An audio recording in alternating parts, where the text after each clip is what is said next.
Quelle est votre motivation pour l'organisation de cette conférence? Alors, cette conférence est née d'un constat drastique. Le constat, c'est d'abord le manque d'information. Et nous avons constaté ça à plusieurs niveaux, et que les jeunes n'ont pas accès à l'information foncière. Ça, c'est le premier élément. Deuxième chose, les tests réglementaires en matière foncière ne sont pas suffisamment diffusés. Et parfois, normalement, d'un pays à un autre, les législations pouvaient être partagées pour qu'on puisse apprendre, d'accord, d'un pays ou d'un autre, ce qui n'existe pas. Et donc, nous avons constaté également que quand nous prenons la zone arabe, 72% des jeunes n'ont pas accès à l'information foncière. Et on a décidé de créer un cadre.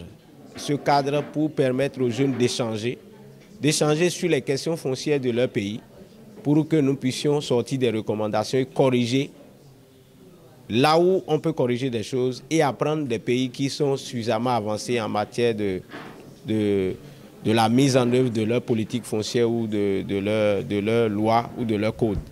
Donc voilà ce qui nous a motivés à créer donc cette conférence depuis 3 ans. Et nous sommes satisfaits donc que effectivement nous sommes en train d'échanger et les recommandations guident à la mise en place et à la rédaction de projets concrets pour solutionner le problème d'accès des jeunes. D'accord. Déjà, quel est votre appel? Quel est l'appel que vous aviez envie de lancer ici et maintenant pour véritablement favoriser l'accès à la terre pour les jeunes?